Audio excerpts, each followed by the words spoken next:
हरिओम प्रिय दर्शकों, यदि आपकी कुंभ राशि या कुंभ लग्न है तो इस वीडियो को बहुत ध्यान से देखिएगा, समझिएगा। इस वीडियो में हम समझने वाले हैं कि इस मई के महीने में नवग्रह हमें कैसा रिजल्ट देंगे।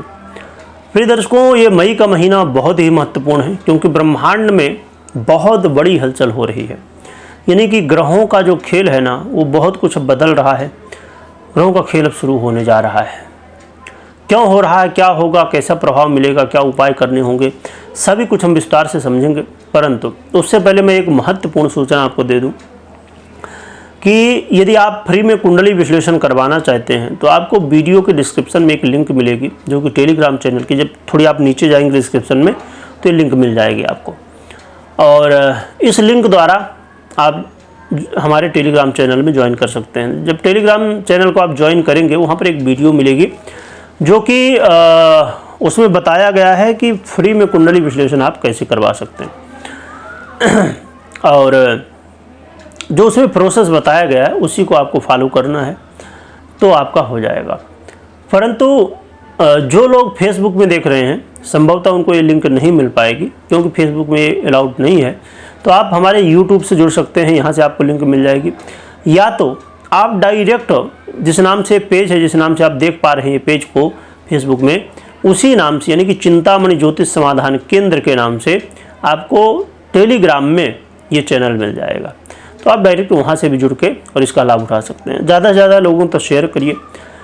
और एक इससे भी ज़्यादा महत्वपूर्ण बात यह है कि यदि आप फ्री में कुंडली विश्लेषण नहीं भी करवाना चाहते तो भी आपको जो है तो टेलीग्राम से ज़रूर जुड़ जाना चाहिए, क्योंकि टेलीग्राम में बहुत ही जल्द एक बहुत ही महत्वपूर्ण सूचना आपको मिलेगी, जो कि आपको संभव है सभी के लिए नहीं, परंतु कुछ लोगों के लिए ये काफ़ी लाभदायक हो सकती है। तो आप लोग ज़रूर टेलीग्राम से जुड़ने की कोशिश करें। चलिए अब आगे हम जानते हैं कि ये मई के महीने में सबसे पहले हम ग्रह स्थितियों को समझते हैं। क्या बदलाव है, क्यों ब्रह्मांड में बड़ी हलचल है, इसे समझ लेते हैं, फिर क्या फल मिलेगा ये समझेंगे। प्रिय दर्शकों, ग्रहों की हम बात करें तो ग्रहों के राजा सूर्य का परिवर्तन इस महीने होने वाला है, जो कि 15 मई को होगा। अब ये मेष राशि को छोड़ के और वृषभ राशि में गोचर करना शुरू करेंगे। इसके अलावा हम चंद्रमा की बात करें तो चंद्रमा का परिवर्तन तो होता ही रहता है, और मंगल की बात करें तो इनका राशि परिवर्तन तो नहीं है, परंतु नक्षत्र परिवर्तन, उसकी चर्चा हम आने वाले समय में करेंगे। मंगल के अलावा बुध की स्थिति देखी जाए तो बुध के 3 परिवर्तन हैं, जो कि पहला परिवर्तन 7 मई को ही होने जा रहा है, जो कि ये अपना राशि परिवर्तन करेंगे। ये जो है तो अब मेष राशि में 7 मई को प्रवेश कर जाएंगे। परंतु फिर दूसरा परिवर्तन इनका यानी कि ये 16 मई को अस्त अवस्था को प्राप्त होंगे, और तीसरा परिवर्तन इनका जो है तो 23 मई को होगा, जो कि ये राशि परिवर्तन करेंगे। 23 मई को ये जो है तो मेष राशि को छोड़ देंगे और वृषभ में आ जाएंगे। और एक चीज़ और भी मैं यहाँ पर बता दूँ आपको कि बुध का ये परिवर्तन जो होने जा रहा है इस महीने में, 3 परिवर्तन तो हैं, परंतु इससे पहले आपने यदि ध्यान दिया होगा कि बुध के परिवर्तन बहुत समय से नहीं हो रहे थे। बुध मीन राशि के आसपास ही वक्री मार्गी होते हुए गोचर कर रहे थे। तो लगभग 2 महीने के आसपास जो है तो अब उसके बाद जो है तो बुध का गोचर बदला हुआ है। और इसके अलावा बुध के बाद हम देखें देवगुरु बृहस्पति, तो इनका भी परिवर्तन अब होने जा रहा है, जो कि अब ये वृषभ राशि को छोड़ेंगे और मीन राशि, ये वृषभ राशि को छोड़ के और मिथुन राशि यानी कि बुध की राशि मिथुन में प्रवेश करेंगे 14 मई को। 14 मई को ये मिथुन राशि में प्रवेश करेंगे। ये भी गोचर काल देवगुरु बृहस्पति का ना बहुत कुछ अलग दिख रहा है, क्योंकि ये जो गोचर काल है प्रिय दर्शकों, आपने सुना होगा कि देवगुरु बृहस्पति वर्ष में एक बार ही गोचर करते हैं अपना, यानी कि राशि परिवर्तन करते हैं। वक्री मार्गी होना, उदयस्थ होना वो अलग बात है, परंतु राशि परिवर्तन का एक बार ही होता है। और परंतु इस बार गुरु का ये जो परिवर्तन होने जा रहा है मिथुन राशि में, ये मात्र 5 महीने के लिए ये मिथुन राशि में जा रहे हैं। इसके बाद ये अतिचारी अवस्था को प्राप्त हो जाएंगे और फिर अपनी बहुत प्रिय राशि कर्क में जाएंगे। फिर वापस से इधर ही आएंगे, फिर जाएंगे। तो ये बहुत कुछ इनका बदल रहा है। और ये जो गोचर काल है ना, ये बहुत कम देखने को मिलता है। आगे हम चर्चा करेंगे इसके अलावा देखा जाए शुक्र की, तो दैत्य गुरु शुक्र जो हैं, इनका भी गोचर काल बदलेगा इस मई के महीने में। लास्ट मई को 31 मई को ये अपना जो है तो राशि परिवर्तन करेंगे और अपनी बहुत प्रिय राशि मीन को छोड़ के और ये आ जाएंगे मेष पे, जो कि लगभग कहा जाए कि ये महीना तो पूरा हो ही रहा होगा, परंतु इनका भी परिवर्तन इस महीने होने वाला है। इसके अलावा शनि की बात करें तो शनिदेव का परिवर्तन 29 मार्च को हो ही चुका है, आप जानते ही होंगे। परंतु 2 परिवर्तन और भी बड़े महत्वपूर्ण और बड़े परिवर्तन होने जा रहे हैं, जो कि राहु और केतु के हैं। राहु और केतु का परिवर्तन 18 मई को होने जा रहा है। राहु शनिदेव की राशि कुंभ में अब गोचर करेंगे और केतु इनके पिता यानी कि शनि के पिता सूर्य की राशि सिंह में गोचर करना शुरू करेंगे। तो एक मिथुन में और एक सिंह में।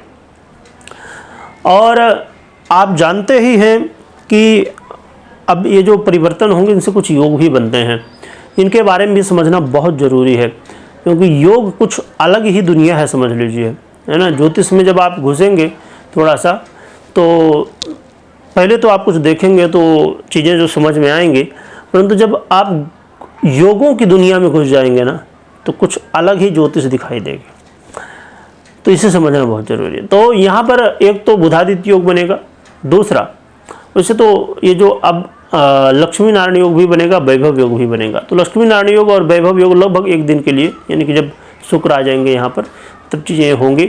पर ठीक है, बहुत लंबे समय के लिए नहीं, परंतु जितने समय के लिए उतने समय के लिए। यहाँ पर बड़ा महत्वपूर्ण ये है कि आप जानते हैं, मैंने इसके बारे में भी कुछ समय पहले ही वीडियो बनाया था, जो कि इसके विषय में किसी ने बहुत ज़्यादा चर्चा नहीं की है इस सोशल मीडिया या कहीं भी आप देखेंगे, परंतु मैंने इसके बारे में वीडियो बनाई थी। यदि आपने नहीं देखी है तो ज़रूर देखिएगा। ये जो गोचर काल राहु और केतु का है, तो ये जो होगा तो एक तो इनका प्रभाव रहेगा ही अपना। यहाँ पर काल सर्प योग बना हुआ है गोचर में, जो कि अभी बना ही हुआ है, अभी बना रहेगा इनके गोचर के परिवर्तन के बाद भी। परंतु ये जो गोचर का परिवर्तन होगा राहु और केतु का 18 तारीख को, तो इससे जो काल सर्प योग इसके प्रभाव में परिवर्तन हो जाएगा। तो क्या होगा आने वाले समय में हम विस्तार से चर्चा करेंगे। चलिए अभी जान लेते हैं कि क्या कैसे प्रभाव हमें ये ग्रह देने वाले हैं, क्योंकि आपने समझा कि ब्रह्मांड में सोचिए कितनी बड़ी बात है, कितनी बड़ी हलचल हो रही है कि बुध का परिवर्तन, जो कि इस समय बहुत बड़ा परिवर्तन ही कहा जाएगा, और इनका गुरु का, राहु का, केतु का। तो ये मई महीना कुछ अलग ही है परिवर्तन के रूप में, कुछ बड़ा ही है। इसीलिए मैंने लिखा ब्रह्मांड में बड़ी हलचल है और ग्रहों के खेल में अब बहुत कुछ नया दिखने वाला है। और एक चीज़ और भी यहाँ समझने की है, अब हम समझते हैं कि क्या कैसा प्रभाव देंगे ग्रह। तो यहाँ यदि हम समझें तो ये समझने की है कि सूर्य जो कि आपके सप्तमेश बनते हैं, आपके दाम्पत्य जीवन, आपके व्यापार के आधिपत्य रखते हैं ये, परंतु इनका जो गोचर काल है वर्तमान में आपके सुख भाव में होने जा रहा है। तो ये गोचर काल जो सुख भाव में होने जा रहा है ये ठीक ठाक है, ये बहुत ज़्यादा चिंता की बात नहीं है। यहाँ पर जो है तो हाँ, आपको कई बार ये देखने को मिल सकता है ज़रूर कि यदि आप खासकर सरकार से कोई जुड़ा हुआ कोई काम करेंगे, ये सरकारी क्षेत्र से जुड़े हुए हैं, तो थोड़ा सा कई बार अड़चनें देखने को मिल सकती हैं और ऐसा लग सकता है कि भैया पहले हमारा जितना दबदबा था अब थोड़ा सा कम हो रहा है, ऐसा कुछ देखने को मिल सकता है। पर बहुत चिंता की बात नहीं है, चीज़ें हैं बदलेंगी, क्योंकि सूर्य का गोचर बदलता रहता है। इसके अलावा यहाँ पर सूर्य जो कि आपके सप्तम भाव का आधिपत्य रखते हैं, तो यहाँ पर ज़रूर ध्यान रखिएगा कि यदि आप व्यापार से जुड़े हैं या मैरिज लाइफ से जुड़े हुए हैं तो यहाँ पर भी थोड़ा सा क्योंकि यहाँ पर गलतियाँ क्या होने वाली हैं कि आप अपने आप को, हो सकता है कि आपका पक्ष सही हो सकता है गलत हो, तो अपने आप को आप सही प्रूफ करने की कोशिश करेंगे और इसी चक्कर में ये प्रॉब्लम क्रिएट होंगी। और कई बार फिर विपरीत का सहयोग ना मिलना, ये सब चीज़ें देखने को मिल सकती हैं। यानी कि मान सम्मान को लेकर चीज़ें हो जाएंगी और यहाँ पर क्रिएट हो सकती है प्रॉब्लम। इसके अलावा देखा जाए चंद्रमा की, तो इनकी चर्चा हम यहाँ पर नहीं करेंगे। मंगल की हम बात कर लेते हैं।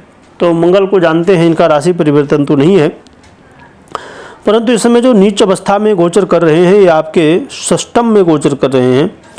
और आपके मंगल महाराज जो है तो तृतीयेश भी बनते हैं और आपके कर्मेश भी बनते हैं। थोड़ा सा आपको सतर्क रहना है कोर्ट कचहरी के मामलों में। आप या तो आपने पहले अभी देख लिया होगा, मंगल लंबे समय से यहाँ पर गोचर कर रहे हैं, तो कोर्ट कचहरी के मामलों में या तो प्रॉब्लम आ रही होंगी या तो आ सकती हैं।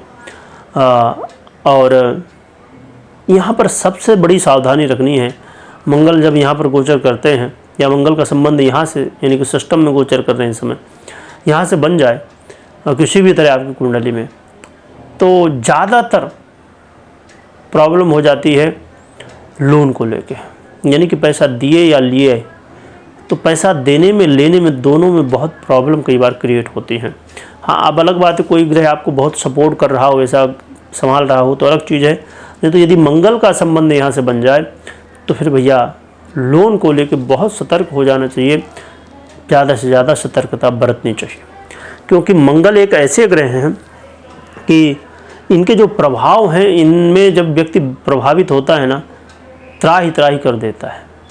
आप राहु और केतु को मानते हैं ना कि भैया राहु केतु आ गए, बड़ा गड़बड़, पर एक कई बार राहु और केतु से भी ज़्यादा बुरे प्रभाव देने वाले मंगल बन जाते हैं। क्योंकि ये बहुत कठोर है, सेनापति हैं, तो इनकी मजबूरी भी है कि ये कठोर नहीं होंगे तो भैया कैसे राज चलेगा। तो इसीलिए मंगल का संबंध, जो कि यहाँ पर मंगल कई बार व्यक्ति के जीवन में बड़े से बड़े कर्ज भी उतरवा देते हैं। डिपेंड करता है कि कैसी स्थितियाँ हैं उनकी, और भी बहुत सारी चीज़ें, परंतु ज़्यादातर मामलों में मंगल यहाँ फंसाते हैं। तो इसलिए आपको थोड़ा सा कर्ज को लेके, लोन को लेके थोड़ा सा नहीं बहुत ज़्यादा सतर्कता बरतनी चाहिए। और साथ में जैसे मैंने कहा, ये कि आपके कार्य क्षेत्र के अधिपति हैं और ये तृतीय भाव, तो अपने जॉब में कुछ आपको ये नहीं करना कि नहीं मैं ऐसा कर दूंगा, मैं वैसा कर दूंगा, ये कर दूंगा। आपका जितना काम उतना आप जिम्मेदारी निभाओ बस। इस चक्कर में मत पड़ो कि मैं ऐसा कर लूँगा, वैसा कर लूँगा तो मेरा प्रमोशन हो जाएगा, ये हो जाएगा। इस चक्कर में इसमें बिल्कुल नहीं पड़ना है। आपको बिल्कुल शांतिपूर्ण तरीके से पूरे मन से अपने काम में लगे रहना, बस इधर उधर की चीज़ों में नहीं पड़ना है। क्योंकि इधर उधर की चीज़ों में पड़ेंगे तो ये मंगल है भैया, गलतियाँ तुरंत करवा देते हैं। और गलतियाँ आपने की, जल्दबाजी की, ये मंगल अपना प्रभाव दिखा देते हैं। इसलिए थोड़ा बचिए। और मंगल के अलावा अब हम चर्चा कर लेते हैं इनके बुध की। तो बुध के देखा जाए तो 3 परिवर्तन हैं, और बुध महाराज आपके अष्टमेश भी बनते हैं और साथ में आपके पंचमेश हैं। ये बहुत अच्छी बात है कि ये पंचमेश हैं, जो कि पहले जब ये मेष राशि में गोचर करेंगे 7 तारीख से, तो ये ठीक है, पर बहुत ठीक भी नहीं, पर ठीक है। एक बार ये थोड़ा सा सहयोग करेंगे, आपको भाग की वृद्धि करवाएंगे और संभालेंगे। परंतु फिर ये 16 तारीख को अस्त भी हो जाएंगे। खासकर जब ये 23 तारीख से आ जाएंगे वृषभ पर, तो फिर भैया बहुत बढ़िया है। इनका ये जो गोचर काल फिर वृषभ में होने लगेगा ना, ये आपके करियर के लिए, जहाँ मंगल ये बहुत प्रॉब्लम क्रिएट कर रहे थे, वहाँ पर ये बहुत सपोर्ट करेंगे। और लोगों का सहयोग भी उल्टा मिलना शुरू हो जाएगा, है ना। जहाँ लोगों का सहयोग नहीं मिल रहा था, कोई आपका मित्र हो सकता है, हितैषी हो सकता है, वही आपका सहयोग करना शुरू कर दे। और आपको हो सकता है कि बुध, जो कि बहुत ही अच्छे ग्रह हैं आपके लिए, कई बार बुध ऐसी स्थिति में ना आपको कुछ बड़ा लाभ दे देते हैं, चाहे प्रमोशन हो जाए, चाहे सैलरी के रूप में हो, या जिस तरह भी। तो बुध यहाँ पर बड़ा अच्छा प्रभाव देने की कोशिश करेंगे। और आप देखेंगे 23 तारीख के बाद जैसे ही बुध आएंगे यहाँ पर ना, तो ये अचानक बहुत कुछ पॉजिटिव बदलाव कर देंगे आपके जीवन में। तो ये बहुत बढ़िया है। और बुध के अलावा देवगुरु बृहस्पति की स्थिति देखी जाए तो देवगुरु बृहस्पति जो कि मिथुन में जाने वाले हैं, तो देवगुरु बृहस्पति का भी ये गोचर काल से देखा जाए तो देवगुरु बृहस्पति आपके लिए बड़े ही महत्वपूर्ण है। वैसे तो कारक ग्रह नहीं है, परंतु बड़े महत्वपूर्ण इसलिए मैं कह रहा हूँ क्योंकि ये आपके आय और धन दोनों के अधिपति हैं। और वर्तमान में जो गोचर काल होगा मिथुन में, वैसे तो मिथुन में गोचर काल उतना श्रेष्ठ नहीं कहा जाएगा, परंतु ये पंचम में होने जा रहा है, तो बहुत अच्छा है। गुरु भी आपको सपोर्ट करना शुरू कर देंगे, तो आपके बहुत अच्छे धन के लाभ करा सकते हैं, आपकी कई सारी कामनाएं पूरी कर सकते हैं, भाग्य का साथ दिला सकते हैं। जो विद्यार्थी उनके लिए बहुत अच्छा रिजल्ट गुरु दे सकते हैं। आपके जीवन में जहाँ अन्य प्रॉब्लम चल रही थी तो वहाँ पर ये गुरु काफ़ी सपोर्ट करेंगे और सही निर्णय आपसे करवाएंगे और आपको लाभ भी दिलवाएंगे। तो गुरु का गोचर काल ठीक ठाक है, यानी कि बहुत ही अच्छा कहा जाए तो है, क्योंकि कारक ग्रह होते तो और भी अच्छा होता, परंतु ठीक है, गुरु का गोचर काल अच्छा है, आपको सपोर्ट करेगा। यहाँ पर इसके अलावा देखा जाए तो ये चीज़ आपको ध्यान में रखनी है कि जो शुक्र का गोचर काल है इसे आप मीन में ही मान के चलो, क्योंकि एक दिन के मतलब एक दिन भी पूरा का 31 को ही परिवर्तन होना है, तो मीन में ही आप मान के चलो, जो कि ये भी बहुत अच्छे ग्रह हैं, आपके भाग्य से हैं और साथ में आपके सुखेश भी हैं।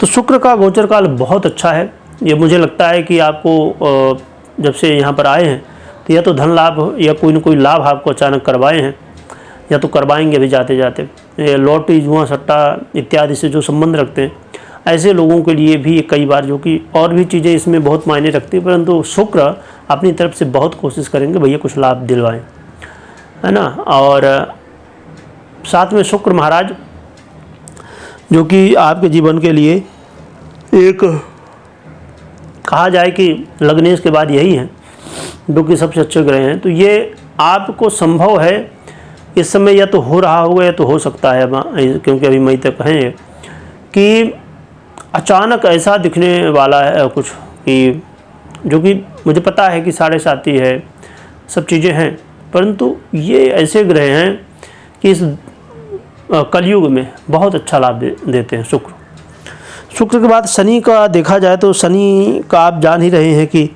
आपके धन भाव में है, तो इनका प्रभाव आपने पहले सुना ही होगा। अब हम बात करें राहु और केतु की, तो राहु केतु की यहाँ संक्षेप में हम चर्चा करेंगे। तो राहु और केतु का ये जो परिवर्तन है, तो आपके जीवन में देखा जाए तो एक कह सकते हैं कि जहाँ शनि अभी कुछ नहीं कर रहे थे, जहाँ शनि अभी वो कुछ नहीं कर रहे, तो ये राहु और केतु करेंगे। यानी कि डरने की आवश्यकता नहीं है, समझने की आवश्यकता है। क्योंकि व्यक्ति, अब सोचिए, राहु आपके लग्न में आएंगे और केतु सप्तम में। मुझे लगता है कि बताने की आवश्यकता नहीं है। यानी कि व्यक्ति यदि खुद पीड़ित हो तो फिर और सब चीज़ें तो हो ही सकती हैं। इसीलिए आपको बहुत ध्यान रखना है कि कोई गलती नहीं करनी है।